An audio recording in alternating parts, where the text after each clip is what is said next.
आप सभी को प्यार भरा नमस्कार। यहाँ मंच पर उपस्थित यहाँ के स्थानीय विधायक और हमारे लॉ एंड जस्टिस के एडवाइजर श्री केंटोजिनी जी, लिरुमोबा के honourable MLA advisor home tax and excise Shri Nyama Karbak ji, honourable MLA Basar Shri Gokar बसार जी, हमारे बीच उपस्थित इस रीजन के सीनियर लीडर और फॉर्मर मिनिस्टर श्री दोयादव साहब, deputy commissioner West Siang Shri Penga Tato ji, SP West Siang Shri Abhimanyu ji, यहाँ उपस्थित दोनों जिला परिषद चेयरपर्सन वेस्ट सियांग के श्री बाबुम रोमिन जी, लेपरादा के मैडम यावी गिरजी जी, उपस्थित सभी हेड ऑफ डिपार्टमेंट ऑफिसर और हमारे प्यारे गांगुरा और गांगुरेस, और आज इस गांव के जो गोल्डन जुबली बीडी गोल्डन जुबली सेलिब्रेशन कमेटी के सारे members, panchayat leaders, polling parties, भाई और बहनों, मैं यहाँ के स्थानीय विधायक श्री केंटोजिनी साहब और इस गोल्डन जुबली सेलिब्रेशन की कमेटी आप सभी को बहुत बहुत धन्यवाद देता हूँ। प्रेसिडेंट श्री मोतुम आंगो जी और सेक्रेटरी श्री करदक पकम जी को कि आप लोगों का बीडी गोल्डन जुबली जो गांव का 50th ईयर जो सेलिब्रेशन चल रहा है उसको हमें इनवाइट करने के लिए।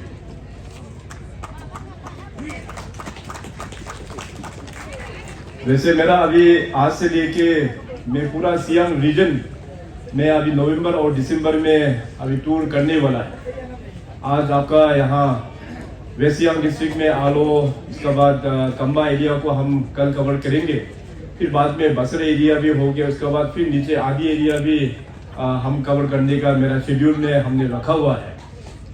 तो सबसे पहले तो मैं यहाँ के जो बीडी गाँव के हमारे सीनियर एल्डर्स जो लोग हैं, हमारे जितने भी जो गांगुरा हैं, यहाँ के विलेजर्स, आप सभी को 50 इयर्स कंप्लीशन के इस शुभ अवसर पर ढेर सारा शुभकामनाएं। और एमएलए साहब ने बताया कि जो निको बंगो जो 3 गांव है आप लोगों का, लोगुमजिनी, ई और बीड़ी, यहाँ पे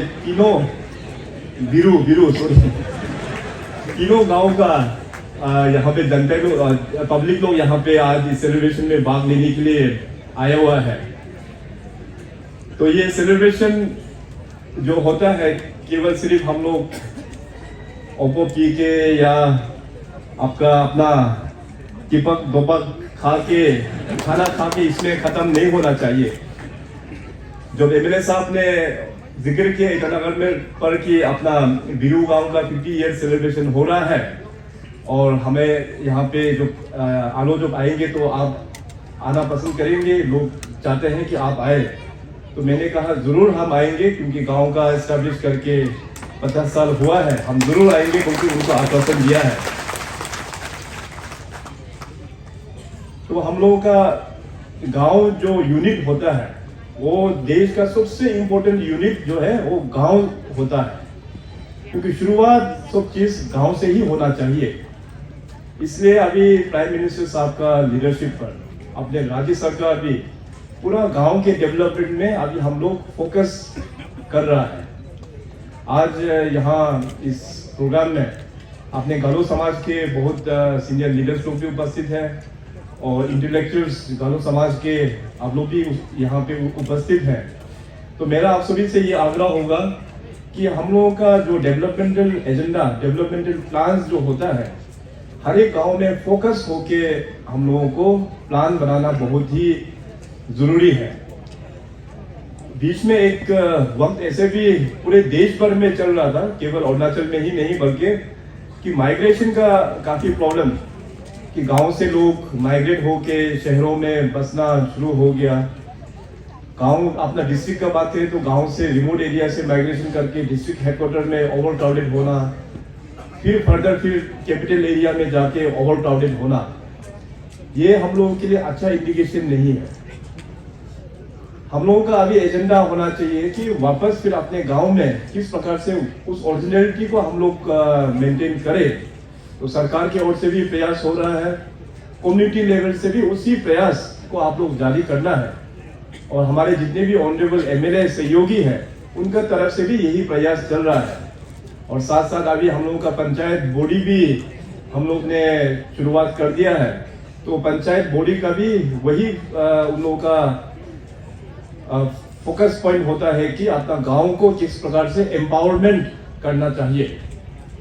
गांव को एम्पावरमेंट करने के लिए मेरा जो सोच है, कुल मिला के 8 पिलर से उसको फोकस करते हुए हम लोगों को गांव को डेवलपमेंट करना होगा। और ये 8 पिलर हो गया अपना हेल्थ फैसिलिटीज कितने अच्छा है उसमें ध्यान देना बहुत जरूरी है। नंबर 2 में हो गया एजुकेशन सिस्टम, जो स्कूल जो गांव में है कितना सक्षम है, कितना अच्छा से वो स्कूल फंक्शनिंग कर रहा है कि नहीं कर रहा है। तीसरा में जो हो गया कनेक्टिविटी, क्योंकि बहुत इंपॉर्टेंट रोल प्ले करता है कनेक्टिविटी। अभी गांव लेवल में तो हम लोग रोड की ही बात करेंगे, तो रोड पहुंचा कि नहीं पहुंचा, इसके बाद अपना डिजिटल कनेक्टिविटी पहुंचा कि नहीं पहुंचा, ये बहुत इंपॉर्टेंट फैक्टर है। चौथा होता है कि आजकल कुछ भी करे तो इलेक्ट्रिसिटी का बहुत जरूरत होता है। उस गांव में 24/7 इलेक्ट्रिसिटी लोगों को मिल रहा है कि नहीं मिल रहा है। और 5वां जो हो गया हम लोगों का लाइवलीहुड जो है अपना एक सस्टेनेबल एक मॉडल, अपने पैरों में खड़ा होने का एक मॉडल होना बहुत जरूरी है हर एक गांव के लिए। इसका बाद 6 हो गया अपना, क्योंकि हम लोग ट्राइबल लोग हैं, सदियों से ही हम लोग एग्रीकल्चर का साथ में हम लोग जुड़ा हुआ है, अपना खेती का साथ में हम लोग जुड़ा हुआ है। तो खेती आप लोग किस हिसाब से इकोनॉमिकली उसको वायबल करते हुए खेती किस प्रकार से कर रहे हैं, ये बहुत एक इंपॉर्टेंट फैक्टर है। और 7वां पॉइंट जो हो गया हम लोगों का साफ सफाई, सैनिटेशन, स्वच्छ भारत। और 8वां पॉइंट हो गया है वाटर सप्लाई, हर एक घर में नल है कि नहीं, और उस नल में जल आ रहा है कि नहीं आ रहा है, और साफ जल पीने लायक जल आ रहा है कि नहीं आ रहा है। तो कुल मिला के ब्रॉडली ये 8 पिलर्स पर हम लोगों का गांव का सक्सेस ये उसमें ठहरा हुआ है। तो इसी 8 पिलर्स को देखते हुए अभी हम लोगों को काम करना होगा। हमारा गवर्नमेंट की ओर से जितने भी गाँव बुरा है, आप लोग काम को मॉनिटर करना चाहिए। हमारा जो इस गांव के जीपीएम होगा, इसके बाद ग्राम पंचायत चेयरपर्सन होगा, पंचायत फंड से जो भी आता है उसको हम लोग एमएलए का जो फंड होता है, चाहे एमएलए लीड बोलो या एसआईडीएफ बोलो या अन्य जो राज्य सरकार और केंद्रीय सरकार का जो स्कीम है, उसके साथ में डबल स्केलिंग करते हुए इन सारा क्षेत्रों में हम लोग किस प्रकार से हम लोग इन्वेस्टमेंट हम लोग कर पाएगा। तो होलिस्टिक प्लान होना बहुत ही जरूरी है। इसलिए मैं खास करके कहा था कि ये गोल्डन जुबली सेलिब्रेशन में हम आएंगे, ताकि मेरा जो सोच है गांव किस प्रकार से बढ़ना चाहिए ये आप लोगों का सामने में रखना ये बहुत जरूरी था। और वैसे गालो समाज तो बहुत ही हम लोग जो बाकी जो ट्राइब्स है अरुणाचल में, हम लोग काफी मानते हैं गालो समाज को कि आप लोग बहुत एजुकेटेड हैं। ऑफिसर्स में भी गालो में सबसे मैक्सिमम गवर्नमेंट एम्प्लॉयज अपना गालो समाज से ही होगा। तो आप लोग एक टॉर्च बियरर है पूरे अरुणाचल का, तो आप लोगों का बहुत बड़ा responsibility, society as a whole आप लोगों का काफी रिस्पॉन्सिबिलिटी बनता है। और साथ साथ विलेज में जो होता है अपना विलेज का बीच में हार्मोनी, भाईचारा, ये होना बहुत ही जरूरी है। जैसे आज हम लोग यहाँ पे इस बिरू गांव में उपस्थित है और हमें कहा गया है कि बिरू गांव में मोर देन 50+ हाउस होल्ड यहाँ पे उपस्थित है इस गांव में। तो 50+ जितने भी जो गांव यहाँ पे उपस्थित है, आपस में मिलना जुलना, आपस में कोऑपरेशन, किसी का घर में अगर कुछ दुख होता है तो उसमें जाके मदद करना, खुशी भी बांटना, दुख में भी शामिल होना, तो अपने बीच में बहुत अच्छा बॉन्डेज ये होना बहुत ही हम लोगों का जरूरी है। वही मेन फाउंडेशन है हम लोगों का। वो फाउंडेशन बन जाएगा तो जाके बाकी मैंने जो 8 पिलर्स गांव का प्रगति किस प्रकार से होना है उसमें हम लोग फोकस करने से गांव जरूर आगे बढ़ेगा। हम लोगों का देश का राष्ट्रपिता महात्मा गांधी जी ने हमेशा यही कहता था कि जो गांव डेवलप होगा तो हिंदुस्तान डेवलप होगा। इसीलिए हमारा यशस्वी माननीय प्रधानमंत्री हमेशा गांव को लेके काफी फोकस्ड वो होते हैं। उनका बहुत सारा फ्लैगशिप प्रोग्राम्स होते हैं, चाहे आप इलेक्ट्रिसिटी का बोलिए, चाहे आप पानी का बोलिए, और महिला लोगों के लिए आपका गैस का चूल्हा है, जो गैस का जो चूल्हा जो प्रोवाइड करते हैं। इस प्रकार से बहुत सारा स्कीम्स गांव में फोकस करके केंद्र सरकार बनाया है। राज्य सरकार के ओर से भी बहुत सारा स्कीम्स लोगों को एम्पावरमेंट करने के लिए, कनेक्टिविटी को बढ़ाने के लिए, आपका इवन जो प्रधानमंत्री का जो आवास योजना है रूरल के लिए, हाउसिंग भी इवन केंद्र सरकार भी देते हैं। उसमें डॉवटेलिंग अपना राज्य सरकार भी पैसा डाल के लोगों तक पहुंचाने का प्रयास हम लोग करते हैं। तो गांव जो होता है हमारा फोकस एरिया है। हमारा जो पहचान है ट्राइबल, वो अपना गांव से शुरुआत होता है। अभी हमारा ये वीरू गांव जो है अपना गालो गांव है। तो साथ साथ अपना जो ट्रेडिशनल, अभी थोड़ी देर पहले शायद न्यामर जी ने भी जिक्र कर रहा था यहाँ पे ट्रेडिशन के बारे में। तो हमारा जो गालो का समाज का जो सदियों पुराना जो ट्रेडिशन है, अपना जो परंपरा है, संस्कृति है, उसको किस प्रकार से हम लोग जीवित रखें। और आज बताया गया है कि इस वीरू गांव में तो सभी जो है अपना इंडिजिनियस दोनी पोलो फॉलोवर्स लोग ही है यहाँ पे 100%। सुन के बहुत अच्छा लगा। यही हम लोग का ओरिजिनलिटी है, यही ओरिजिनलिटी है हम लोगों का। उसको मेंटेन करते हुए अपना यंगर जनरेशन जो आज बच्चे स्कूल में है, कॉलेजेस में है, अपना रीति रिवाज के बारे में उन लोगों को ज्ञान देना बहुत ही जरूरी है। अभी देखिए दुनिया जो है बहुत स्पीड से आगे बढ़ रहा है। ये देश भी बदल रहा है, आगे बढ़ रहा है। नॉर्थ ईस्ट आगे चल रहा है, अरुणाचल भी आगे दौड़ रहा है। लेकिन इसमें एक खतरा भी है। मॉडर्निटी के चक्कर में हम लोग जीना भूल जाता है। हम लोग इतना बिजी हो जाता है कि अपना बच्चों के लिए भी हम लोगों को as an parent, as an माँ पिताजी या एज एन फैमिली मेंबर हम लोग को टाइम नहीं मिलता है। स्कूल में वो ठीक ठाक पढ़ता कि नहीं पढ़ता, अपना जो बिहेवियर है सीनियर्स लोगों को, एल्डर्स लोगों को इज्जत से बात करता है कि नहीं करता है, टीचर्स लोगों का साथ में ठीक डिसिप्लिन से पेश आता है कि नहीं आता। अगर कोई बच्चे बाहर में कॉलेज में जा रहा है तो उनका रहना सहना कैसे है, ठीक ठाक स्कूल या कॉलेजेस में जा रहा है कि नहीं जा रहा है। तो ये देखने का आजकल पेरेंटिंग के लिए आजकल टाइम नहीं रह गया। इसलिए ये एक बहुत बड़ा कंसर्न के लिए एक बात है। ये केवल अपना वीरू या अपना गालो समाज उसके लिए नहीं, बल्कि पूरा अरुणाचल में जितने भी जो समाज है, सब समाज में ये प्रॉब्लम जो है हमको देखने को मिल रहा है। Parenting is very important. बच्चों लोगों को गाइड करना ये बहुत ही जरूरी है। अभी आजकल न्यामर जी ने भी जिक्र किया कि देखिए इंटरनेट आ गया, आजकल सोशल मीडिया आ गया। ये बहुत अच्छा है। सोशल मीडिया के थ्रू से, इंटरनेट के थ्रू से उसको अगर हम पॉजिटिवली यूज करें तो आपका नॉलेज काफी बढ़ जाएगा। रिसर्च कर सकता है, आप गूगल में जाके कुछ भी रिसर्च कर सकता है उसको अगर सही ढंग से यूज करने से। मगर उस सोशल मीडिया और इंटरनेट को अगर आप गलत दिशा में चला गया तो लड़का बिगड़ने में टाइम नहीं लगेगा। बहुत जल्दी अपना लड़का या बेटी लोग बहुत जल्दी बिगड़ भी जाता है।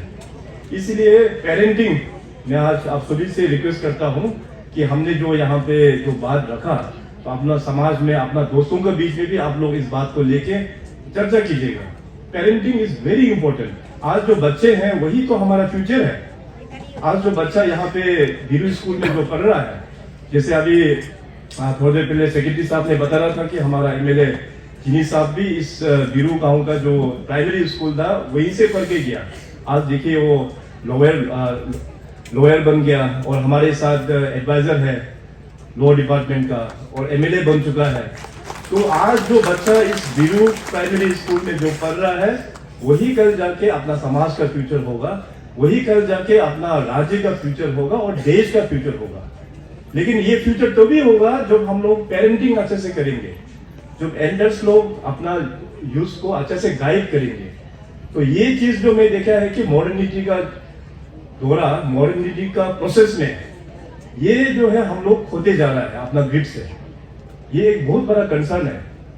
अभी पुराना जमाने जो अरुणाचल जब शुरू हुआ, नेफा टाइम से जो शुरुआत हम लोग ने 1972 से जो नेफा का नाम से अरुणाचल प्रदेश का जब नामकरण हुआ, यूटी का जमाने से जब शुरू हुआ, 1987 में जो फुल फ्लेजेड हम लोगों को स्टेटहुड जब दिया गया, तब से लेके आप जर्नी देखने से हमारा सोसाइटी जो है वो अपना यूथ लोग बिगड़ते हो जा रहा है। मॉडर्निटी और इंफ्रास्ट्रक्चर्स के मदद से जो फैसिलिटी है देखने से और भी हम लोगों को एम्पावर्ड होना चाहिए, मगर जो है इनडिसिप्लिन होते जा रहा है। ये समाज के लिए एक बहुत ही दुखी वाला एक खबर है। तो उसको सुधारना हम सबका काम होता है अभी। इसलिए मैं आज, क्योंकि इस गालो एरिया में है, तो GWS जो अपना एपेक्स बॉडी है गालो समाज का, उसको भी हम निवेदन करेंगे कि हमने जो टॉपिक जो रखा है उसको ऊपर भी चर्चा करते हुए आपस में अवेयरनेस क्रिएट करके अपना यंग जनरेशन को गाइड करना ये बहुत ही जरूरी है। मेरे ओर से ये चीज आप लोगों के बीच में हम रखना चाहेंगे। डेवलपमेंट के दृष्टि पर आप सबको पता है, माननीय प्रधानमंत्री जी ने पिछले 8 वर्षों में हमारा नॉर्थ ईस्ट और अरुणाचल प्रदेश में बहुत तरक्की उन्होंने करवाया है। सबसे बड़ा चैलेंज तो हम लोगों का कनेक्टिविटी ही रहा है, और कनेक्टिविटी ही है हमारा सबसे बड़ा चैलेंज। लेकिन ओवर लास्ट 8 इयर्स जो काम अरुणाचल प्रदेश में जो हुआ कनेक्टिविटी का दृष्टि पर, कहीं भी बाकी राज्यों में इस प्रकार से काम नहीं हुआ है। आप देखिए कि हमारा अरुणाचल प्रदेश में अभी हाईवेज का जो नेटवर्क जो बना रहा है, तवांग से लेके लोंगडिंग तक, और यहाँ पे जो अभी हाईवे आप लोग जो यहाँ पे अभी दिख रहा है, आलो से जो हाईवे जा रहा है पुटिन से लेके पंगिन, तो पैकेज यहाँ पे 8 और 9 पैकेज यहाँ से होते हुए पंगिन चले जाएंगे। अभी बीच में काफी गड़बड़ हुआ था, तो उसको गड़बड़ी को पूरा साफ सफाई करके अभी नया लहर से हम लोग ने काम को तेजी से आगे बढ़ाया है। मैं लास्ट टाइम यहाँ आलो जब आया तो हमने जानबूझ के बाय रोड आया, वहाँ लिखावाली से होते हुए पूरा हमने बाय रोड होते हुए बसर एरिया को देखा, उसके बाद वहां से बाय रोड आते हुए यहाँ आलो तक मैंने रोड का कंडीशन और कॉन्ट्रैक्टर लोग किस प्रकार से काम सीरियसली एग्जीक्यूट कर रहा है उसको हम देखने के लिए मैं बाय रोड आया। तो उसमें देखा था तो बसर एरिया में कुछ प्रॉब्लम था। इसके बाद पैकेज 9 का शायद काफी प्रॉब्लम था, पैकेज 9 का। और पैकेज 8 तो मैंने आप लोगों का पब्लिक में ही मैंने कहा था कि ये टाइम से पहले ही कंप्लीट हो जाएगा, लेकिन अभी पता चला है कि पैकेज 9 को भी पैकेज 8 का कॉन्ट्रैक्टर लोगों को जिम्मेदारी एमएलए साहब के माध्यम और यहाँ के जितने भी जो लोग हैं आप सभी का माध्यम से उनको जिम्मेदारी दिया, और काम जो है अभी आगे बढ़ रहा है। मैं रिसेंटली हाईवेज का मैंने पूरा रिव्यू हमने करके लेके आया। बहुत सारा प्रोजेक्ट्स ये मार्च तक हमने टारगेट दिया हुआ है, आने वाला मार्च 2023 तक कंप्लीट हो जाएंगे, और बाकी का जो रिमेनिंग है वो पूरा दिसंबर 23 का हमने पूरा टारगेट दिया हुआ है। अभी मैं कुछ ही दिन पहले गुवाहाटी में था। गुवाहाटी में अपना यूनियन मिनिस्टर रोड ट्रांसपोर्ट और हाईवे श्री नितिन गडकरी साहब के साथ में वहां पे कॉन्फ्रेंस हुआ। वहां पे पूरा रोड सिनेरियो अरुणाचल का हम लोग ने पूरा रिव्यू वहां पे हम लोग ने दिया। कुल मिला के 3 एग्जीक्यूटिव एजेंसी हाईवे को लेके काम कर रहा है अरुणाचल प्रदेश में। एक हो गया PWD हाईवे, दूसरा हो गया बॉर्डर रोड्स ऑर्गेनाइजेशन, और तीसरा हो गया NHIDCL। तो ये 3 एजेंसी अरुणाचल में हाईवे का काम कर रहा है।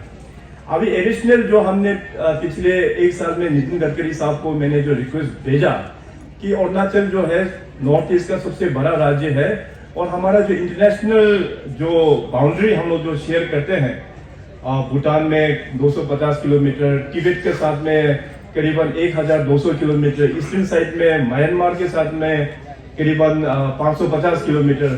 तो हमें सिक्योरिटी फोर्सेस के लिए भी, और हमारा गांव जो है क्योंकि स्कैर्डली हम लोग पॉपुलेटेड है, और गांव एक दूसरा काफी दूर होता है पहाड़ों में, तो उन सभी को कनेक्टिविटी देने के लिए फ्रंटियर हाईवे का कॉन्सेप्ट हम लोग ने बहुत साल पहले ही शुरुआत किया था।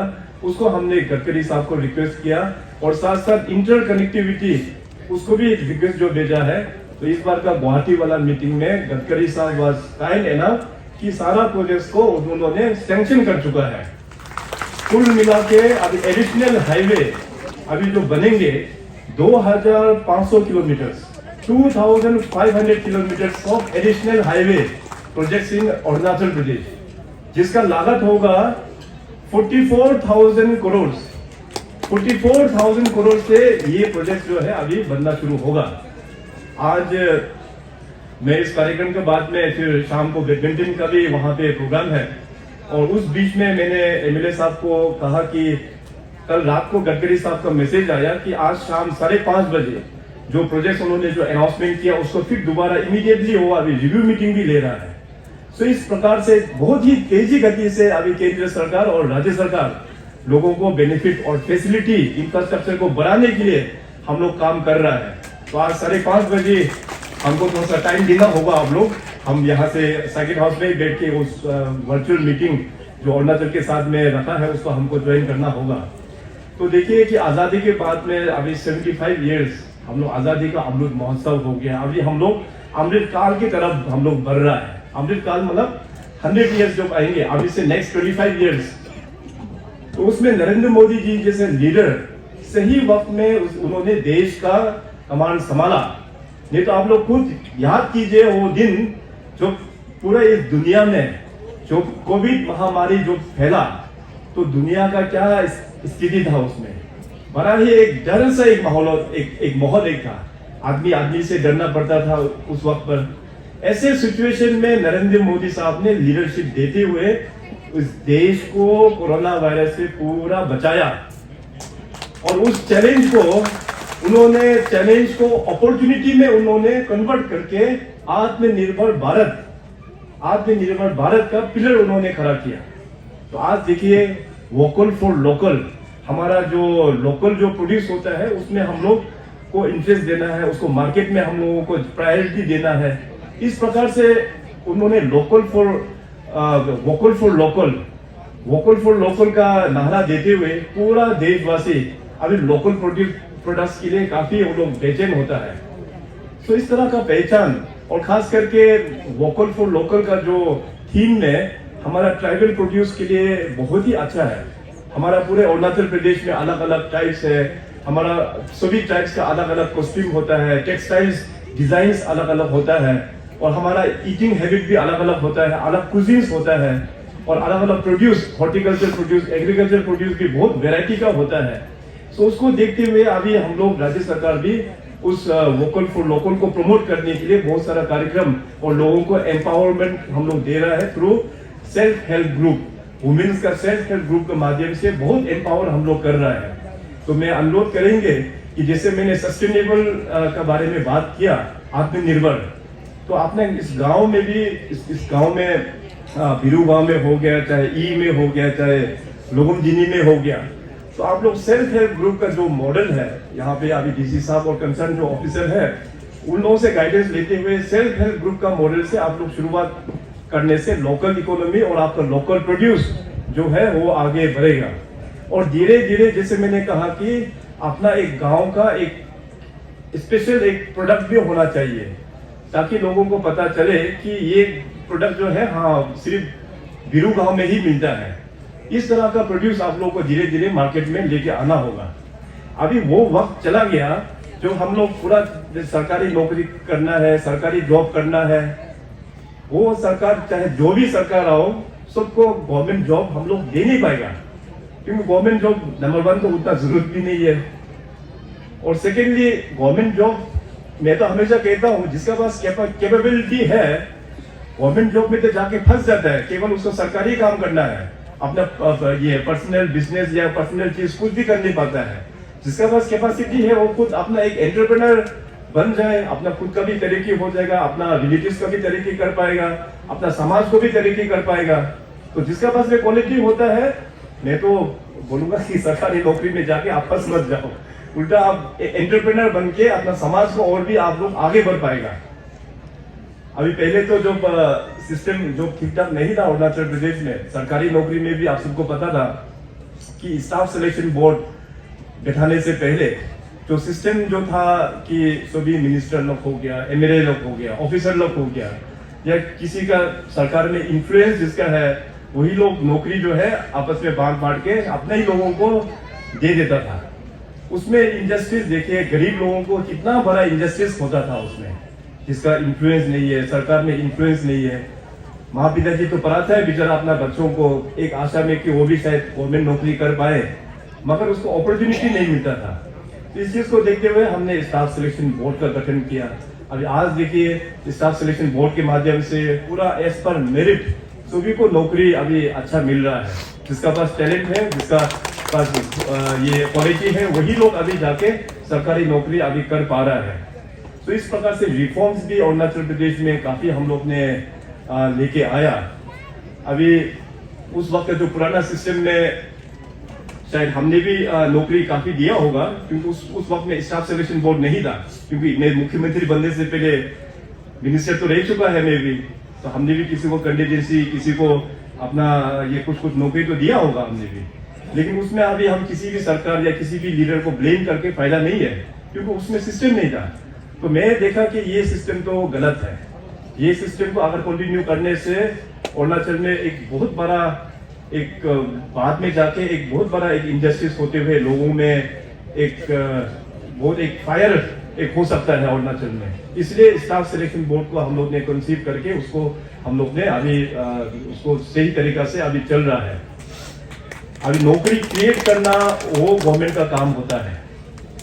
नौकरी क्रिएट करना वो मेरा काम है एज ए गवर्नमेंट। अभी पहले तो नौकरी क्रिएट भी करता था और डायरेक्टली नौकरी दे भी देता था, लेकिन अभी हम नौकरी क्रिएट तो हम कर रहे हैं। हजारों में हम नौकरी क्रिएट करके स्टाफ सिलेक्शन बोर्ड और पब्लिक सर्विस कमीशन में रिक्रूटमेंट के लिए हम दे रहा है। मगर अभी वक्त बदल गया है, स्टाफ सिलेक्शन बोर्ड हो चुका है, पब्लिक सर्विस कमीशन है। नौकरी हम डायरेक्टली किसी को भी हम दे नहीं सकता है। नौकरी आज हम डायरेक्टली किसी को भी हम दे नहीं सकता है। अब यहाँ पे आज इस फंक्शन में बहुत सारा गवर्नमेंट एम्प्लॉइज भी आप लोग आए होंगे। कल विवेकानंद केंद्र का 50 इयर्स गोल्डन जुबली सेलिब्रेशन था ईटानगर पर। तो मैंने गवर्नमेंट एम्प्लॉइज लोगों के लिए 3 चीज हमने अनाउंसमेंट किया। एक हो गया आप लोगों का डियरनेस अलाउंस, डीए जो है हमने एज पर 7CPC आप लोगों को देने के लिए ऑलरेडी एग्री करके मैंने अनाउंस कर दिया। और साथ में हो गया कि हाउस रेंट अलाउंस, इसको भी हमने एज न्यू ईयर गिफ्ट हमने अनाउंस कर दिया। और डॉक्टर्स के लिए जो होता है NPA, नॉन प्रैक्टिसिंग अलाउंस, वो भी डॉक्टर्स लोगों के लिए हम लोग ने अनाउंस कर दिया। ऑप्शन भी दिया जाएगा डॉक्टर्स को, अगर आपको लेना है तो ले भी सकते हैं, नहीं लेना है तो आप नहीं भी ले सकता है। मगर डॉक्टर्स लोग फिर NPA का बेनिफिट भी लेगा और अपना प्राइवेट प्रैक्टिस भी करेगा, तो सीधा फिर कहीं जेल में ना उतर जाए, ये भी मैं साथ में बोल देता हूँ। इसलिए मैं सरकारी कर्मचारी को तो देखिए कि 6 पे कमीशन को हमारा स्वर्गीय पिताजी तुलसी खंडू जी ने लगाया।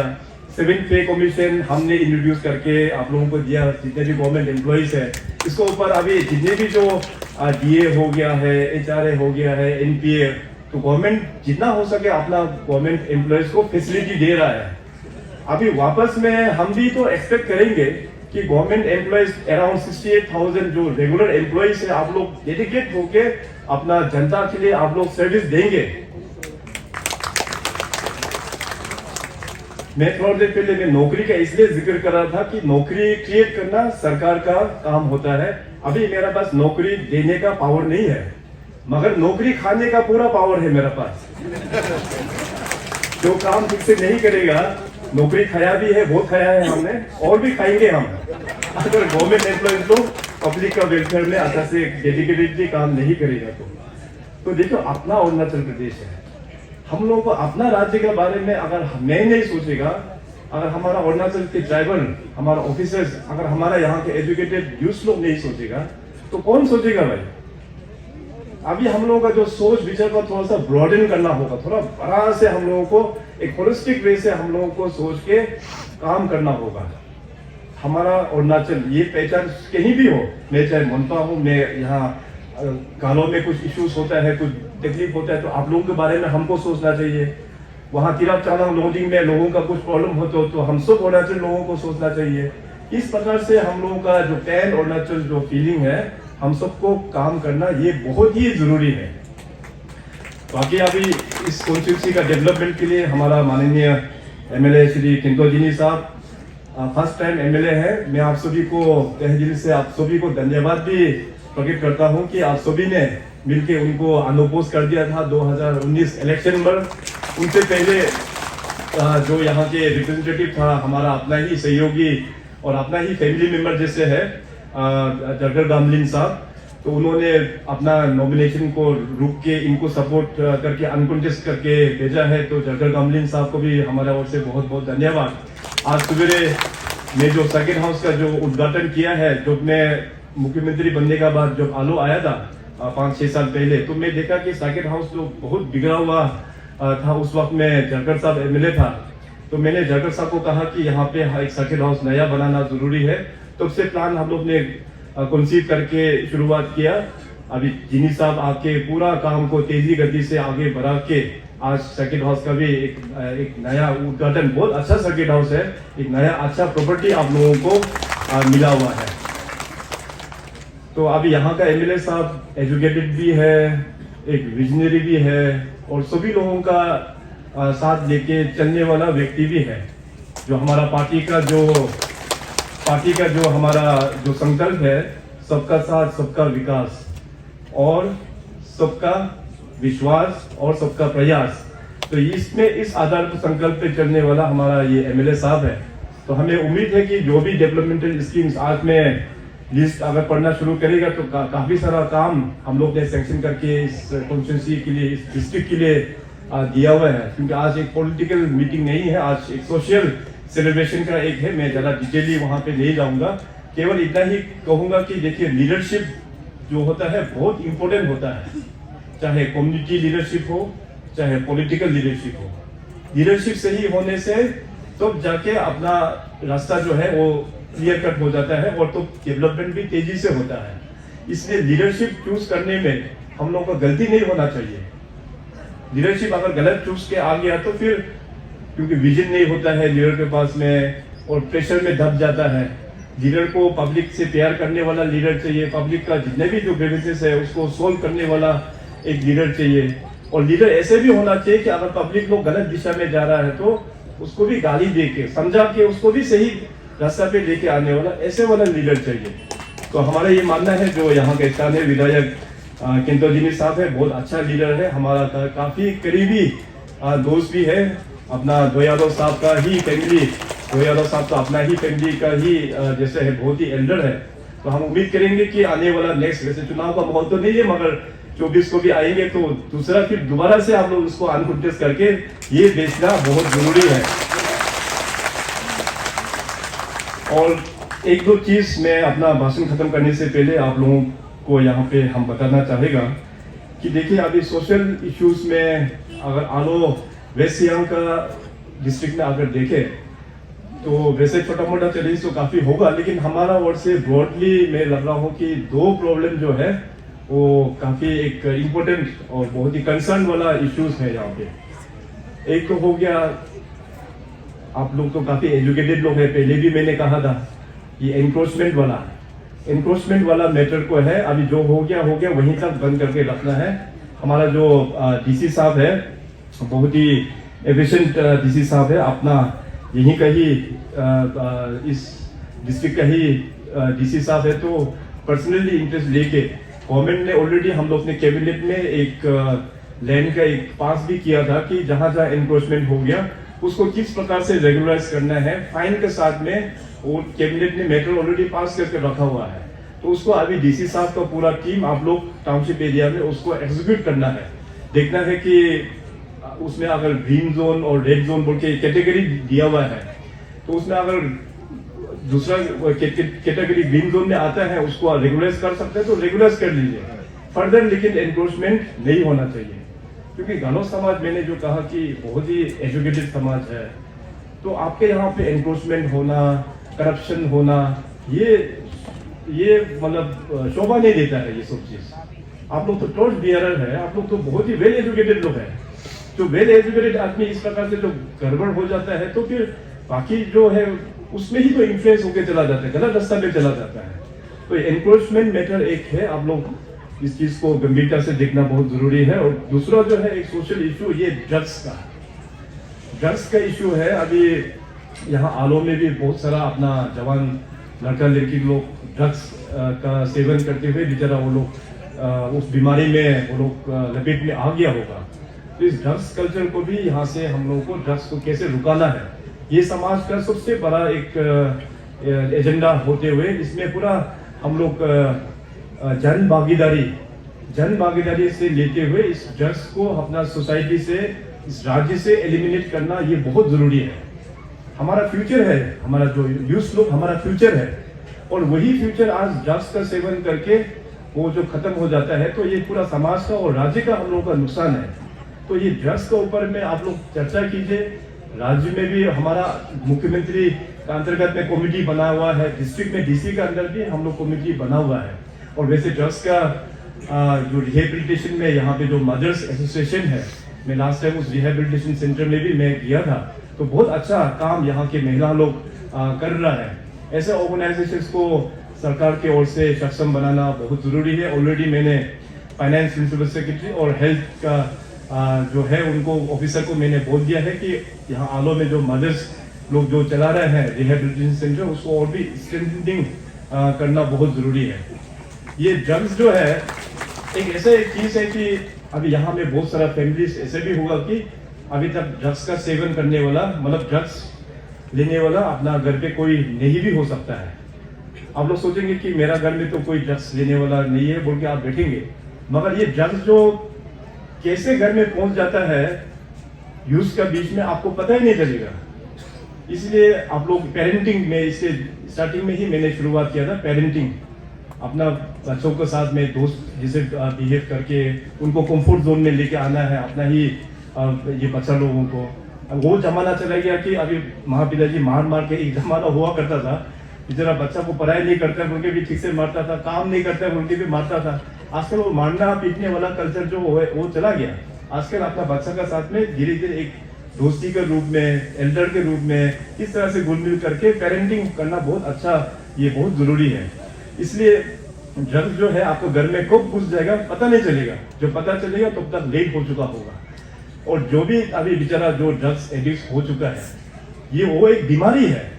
हम लोग ड्रग एडिक्ट बोल के, अरे ये तो ड्रग एडिक्ट है बोल के उसको इस नजर से देखेगा तो ये गलत है, हम लोग का भी गलत है। ड्रग्स भी तो एक बीमार है। ये वो बेचारा वो पेशेंट हो चुका है, उसको एक पेशेंट के रूप में देखना है हम लोगों को।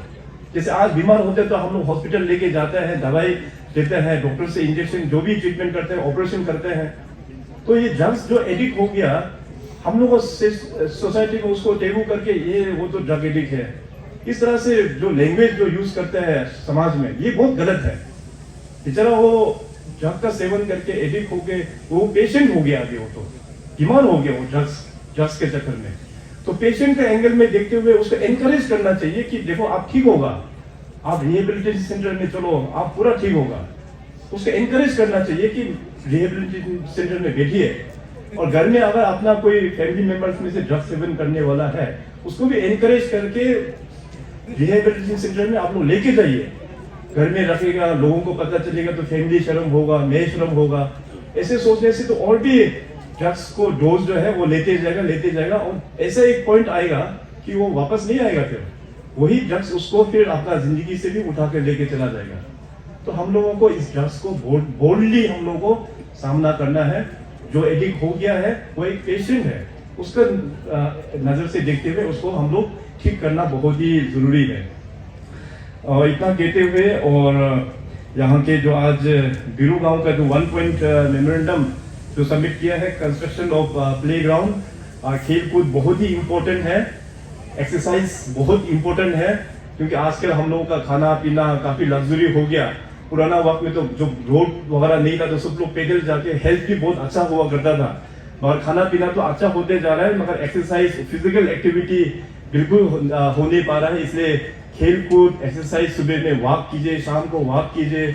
और जवान लोगों को अभी जो यहाँ मेमोरेंडम दिया हुआ है प्लेग्राउंड, उसको मैंने ऑलरेडी लिख दिया है एग्जीक्यूटिव इंजीनियर RWD आलो डिवीजन को, कि आप लोगों से बात करके ग्राउंड आइडेंटिफाई करके तुरंत प्रपोजल जो है CM ऑफिस में सबमिट करने के लिए मैं तुरंत इसी साल ही मैं आप लोगों को सैंक्शन करके दे दूंगा।